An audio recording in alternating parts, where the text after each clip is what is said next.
The morning of August 7th, 1942 started like any other combat mission for Saburo Sakai, but it would end with him flying blind through 300 miles of ocean, with his skull fractured and his brain exposed to the open air. What happened in between would cement his reputation as the most indestructible pilot in aviation history, a man who would cheat death not once or twice, but 64 times before the war finally ended. His story isn't just about survival, it's about the thin line between superhuman will and the brutal mathematics of aerial combat, where every sortie was a roll of the dice and every pilot was one bullet away from becoming a statistic. Sakai had already earned his reputation as one of Japan's most formidable fighter aces by the time he arrived at Rabaul. With more than 50 confirmed kills, he was a veteran who had mastered the Mitsubishi Zero, the fighter plane that had dominated the Pacific skies since Pearl Harbor.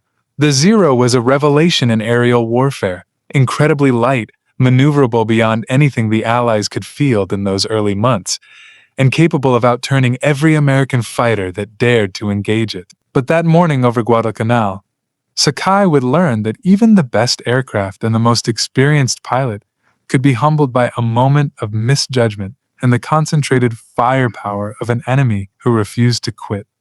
The Japanese command had received reports of American aircraft over the newly captured Henderson Field, and Sakai's squadron was scrambled to intercept. They climbed into the tropical sky, the sun beating down on their canopies as they formed up and headed southeast toward the Solomon Islands. Intelligence suggested they'd be facing fighters, possibly the new Grumman Wildcats that the Americans had started deploying in greater numbers. Sakai had tangled with Wildcats before and respected them. They were tough, could take punishment, and their pilots were learning fast. But he'd also shot down plenty of them, and his confidence was backed by experience and skill honed through countless engagements. What Sakai spotted through the glare of the tropical sun looked like a formation of 8 Wildcat fighters. They were flying in a tight defensive formation, which was unusual but not unheard of. Most fighter pilots flew loose formations that allowed for better visibility and maneuverability, but these aircraft seemed clustered together in a way that suggested either inexperience or a specific tactical purpose.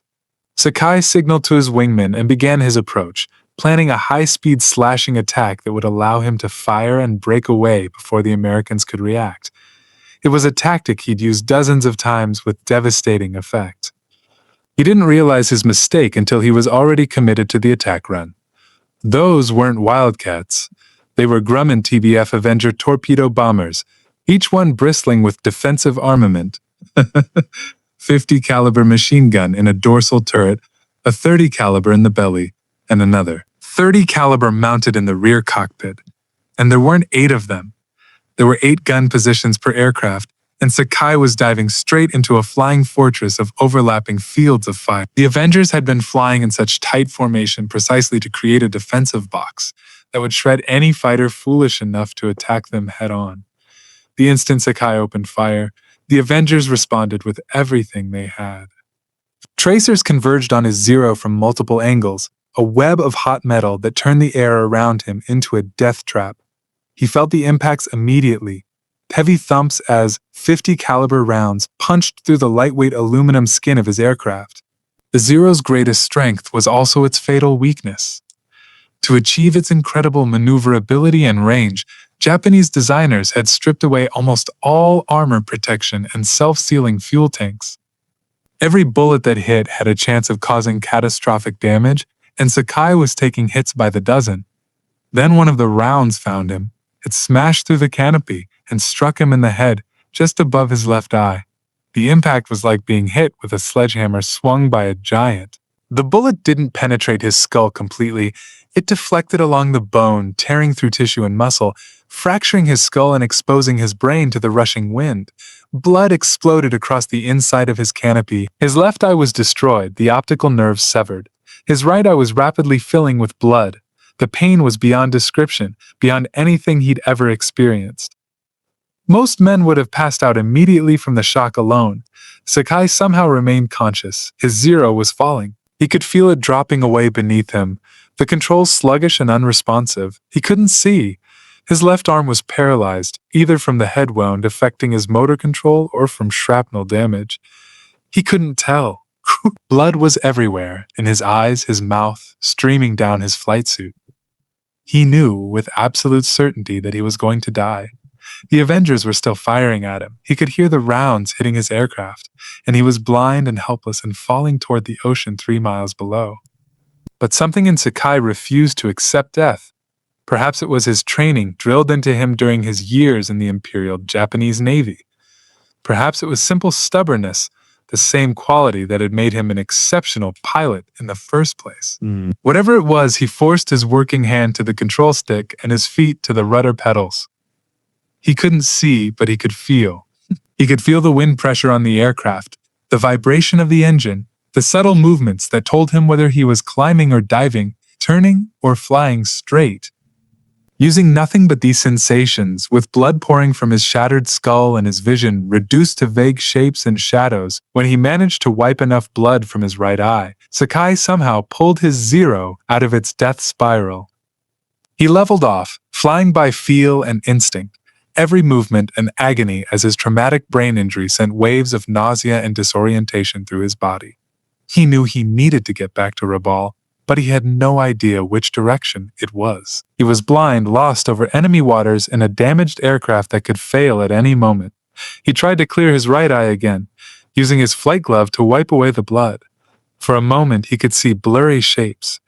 He saw the sun, and from its position, he could roughly orient himself. Rabaul was northwest.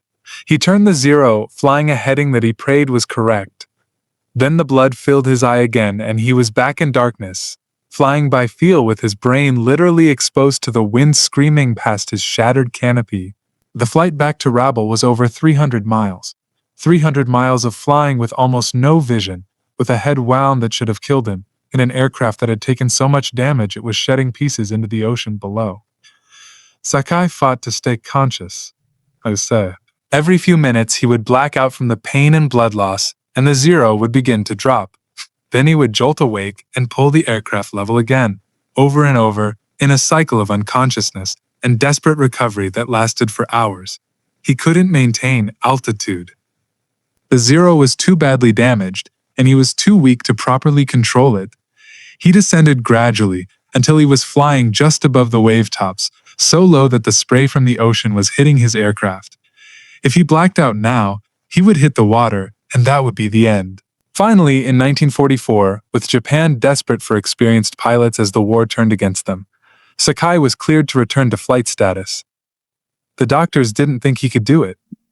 The instructors who evaluated him were skeptical. But Sakai proved them all wrong. Despite flying with one eye and permanent neurological damage, he was still one of the best pilots in the Imperial Japanese Navy. He returned to combat duty and continued to rack up victories. He survived the desperate final years of the war, flying against overwhelming odds as American forces pushed closer to Japan itself. He survived kamikaze missions that he was supposed to escort, but not return from. He survived the firebombing campaigns. He survived everything the war threw at him, logging 64 separate instances where other pilots who experienced the same situation died, but Sakai somehow walked away. When the war ended, Sakai had become something of a legend. He'd been shot down 3 times and survived. He'd been wounded in combat 4 times. He'd flown hundreds of combat missions against increasingly superior American forces. His official kill count stood at 28 confirmed, but many historians believe his actual total was much higher, possibly exceeding 60 victories. But more impressive than his kill count was his survival. He'd outlived almost all of his fellow aces. He'd survived situations that killed other pilots routinely. After the war, Sakai struggled to adjust to peace. Japan was devastated, occupied by American forces, its economy shattered. Former military officers were often ostracized or treated with suspicion. Sakai worked odd jobs, trying to support his family in a country that wanted to forget the war had ever happened.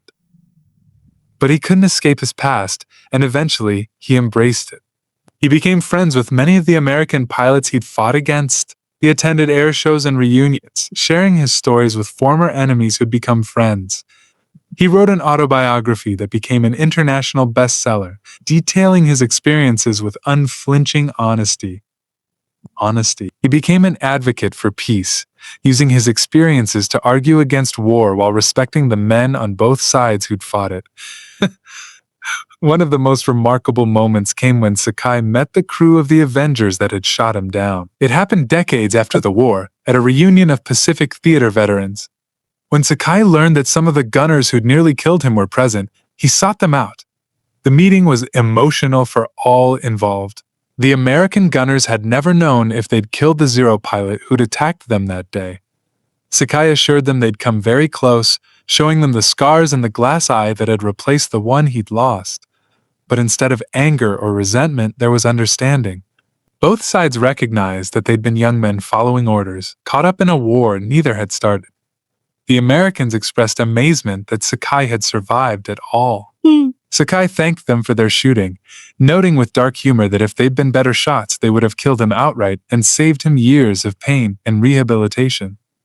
They spent hours trading stories, laughing and crying together, finding common ground in shared trauma. Sakai lived until the year 2000, dying at the age of 84 from natural causes, something that would have seemed impossible on that August morning in 1942, when he flew blind across 300 miles of open ocean with his skull fractured and his brain exposed. He'd outlived the war by 55 years, outlived most of his former enemies, outlived his former comrades. He'd survived not through luck, but through an iron will that simply refused to accept death no matter how many times it came calling. His story remains one of the most remarkable survival tales in aviation history. The medical professionals who examined his case after the war were unanimous in their assessment. He should have died over Guadalcanal. The combination of his injuries, the blood loss, the distance he flew, the precision required to navigate and land while effectively blind should have been impossible. Every factor was stacked against him. Yet he survived through sheer determination and an almost supernatural will to live. The Zero he flew back to Rabaul that day was analyzed after the war by American intelligence officers. It had taken over 200 hits from the Avenger gunners. The fuselage looked like a cheese grater, riddled with holes from .30 and .50 caliber rounds. The fact that it remained airworthy at all was a testament to the aircraft's design, but more so to Sakai's skill in nursing the crippled plane home. So engineers who examined it stated flatly that the aircraft shouldn't have been able to fly, let alone cover 300 miles with a pilot who was actively bleeding out. Sakai's 64 documented survival instances weren't all as dramatic as his Guadalcanal experience, but each one represented a situation where statistics said he should have died. Mid-air collisions where the other pilot didn't survive. Engine failures over enemy territory where he glided back to friendly lines while other pilots in the same situation went down. Direct hits from anti-aircraft fire that destroyed his aircraft but left him alive. Each time Sakai walked away when others didn't. Some attributed his survival to skill, and certainly skill played a role. Sakai was an exceptional pilot, one of the best the Imperial Japanese Navy ever produced. His training was rigorous and his experience extensive. But skill alone doesn't explain flying 300 miles blind with a fractured skull. That requires something else, a refusal to surrender to circumstance, a determination that transcends rational thought. In his later years, Sakai was often asked how he'd survived when so many others hadn't. His answer was always the same. He didn't know. He just refused to die. When asked if he'd been afraid, he admitted he'd been terrified many times, but that fear had never paralyzed him. It had focused him, sharpened his reactions, made him more alert rather than less. And when he'd been wounded over Guadalcanal, he said the pain had been so overwhelming that fear became irrelevant.